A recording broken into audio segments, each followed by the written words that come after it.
नमस्कार। Astro Arvind Shukla channel में आपका बहुत बहुत स्वागत है। आइए आज बात करते हैं नवरात्रि के चौथे दिन अर्थात किस देवी का पूजन करते हैं। चतुर्थ दिन जो होता है नवरात्रों में, वो किन देवी की पूजा पाठ आराधना की जाती है जिससे कि सभी मनोकामनाएं आपकी सफल हों।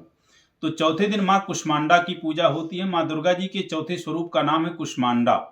अपनी मंद हल्की हंसी द्वारा अंड अर्थात ब्रह्मांड को उत्पन्न करने के कारण इन्हें कुष्मांडा कहा गया है।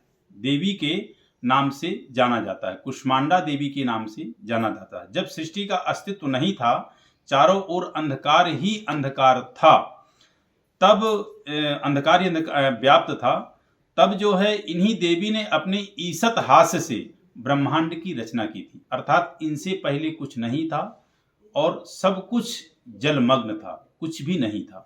तो इन देवी ने ही जो है इस सृष्टि की, ब्रह्मांड की रचना की थी। अर्थात इनने जो है ब्रह्मांड के अस्तित्व को उत्पन्न किया। अर्थात इनका निवास जो है वो सूर्य मंडल के अंदर होता है। जो इनका तेज है वो सूर्य से भी ज्यादा दैदीप्यमान है।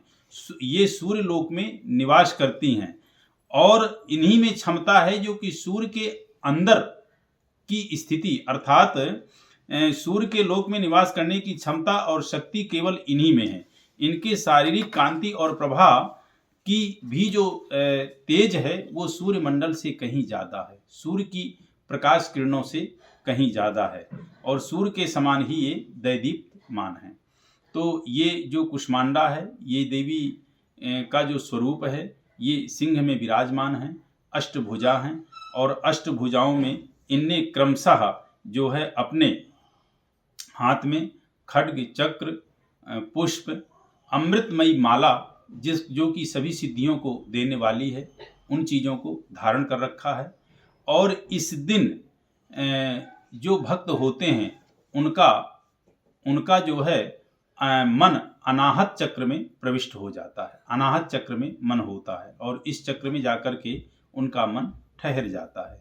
तो इनकी जो भक्ति है हमें बड़े अनन्य भाव से, बड़ी समर्पणता के साथ करना चाहिए। इनकी भक्ति से वो सभी फल प्राप्त होते हैं जिन फलों की आप कामना करते हैं। हमें चाहिए कि हम शास्त्रों पुराणों में जो वर्णित है उस विधान के अनुसार माँ की उपासना, माँ की साधना करें ताकि हमें माँ वो सभी फल प्रदान करे जिन फलों की हम कामना करते हैं। कई बार हम यदि विधान से, तरीके से नहीं करते हैं तो उस फल की उतनी प्राप्ति हमें नहीं मिलती है। उस फल की प्राप्ति से हम जो है अछूते रह जाते हैं।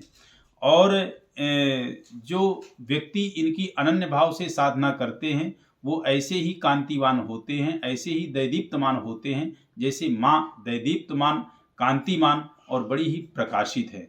उसी तरह उन व्यक्तियों का अपना मनोबल, समाज में लोकप्रियता, प्रतिष्ठा बिल्कुल प्रकाशित होती है।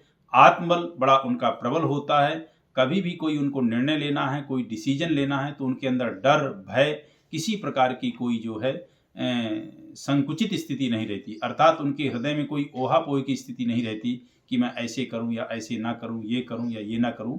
उनके हृदय में बड़ी एक जो है बड़ी सकारात्मक ऊर्जा जागृत होती है और उस सकारात्मक ऊर्जा से वो अपने जीवन में कोई भी निर्णय लेना है तो बड़े निर्भीक उससे निर्णय ले लेते हैं। अर्थात उनके अंदर आत्मबल, मनोबल अत्यधिक बढ़ जाता है। उस तपस्या और भगवती की आराधना, प्रार्थना, याचना से वो अपने जीवन में हर एक क्षेत्र में सफल होते हैं। तो चौथे दिन माँ कुष्मांडा का पूजन होता है। कुष्मांडा को संस्कृत शब्द है, वैसे हिंदी में कुष्मांडा एक फल को कहते हैं जिसको हम कहते हैं कुम्हड़ा। तो इनको जो है कुष्मांडा की बलि भी चढ़ती है भगवती की, यानी भगवती को, किसी भी भगवती को, शैलपुत्री, ब्रह्मचारिणी, चंद्रघंटा, कुष्मांडा या सिद्धदात्री या नवदुर्गा या स्कंद माता, इनको किसी को भी आप बलि चढ़ाते हैं तो बलि चढ़ती है कुष्मांडा की। कुष्मांडा कहा गया है एक फल को, जिस फल को हम हिंदी में कहते हैं कुम्हड़ा या पेठा भी कुछ लोग कहते हैं। तो उस फल को, और उस फल की जो आकृति है वो आकृति जो है गोलाकार है, इसलिए इनको पिंडज रूप में कहा गया है। जो कहते हैं ना कि पिंड सा ब्रह्मांड, तो पिंड रूप में होता है। इस और उसको कुम्हड़े को संस्कृत में कुष्मांडा कहते हैं। तो इनका जो नाम पड़ा भगवती का वो कुष्मांडा नाम पड़ा। तो आप इस प्रकार से माँ भगवती का नवरात्रों में या किसी भी समय आप जो है उनके मंत्रों का जाप करें, उनका पूजन करें, उनका ध्यान करें, उनके विशिष्ट यानी दुर्गा सप्तशती आदि का पाठ करें, तो निश्चित रूप से आपके जीवन में हर एक प्रकार के सुख प्राप्त होंगे और किसी भी प्रकार का आपके जीवन में कोई विघ्न बाधा नहीं आएगी, कोई कष्ट नहीं आएगा, किसी प्रकार की कोई पीड़ा और दिक्कत नहीं आएगी। तो आप जरूर करें, निश्चित रूप से भगवती की कृपा प्राप्त होगी। बस इतना ही। नमस्कार।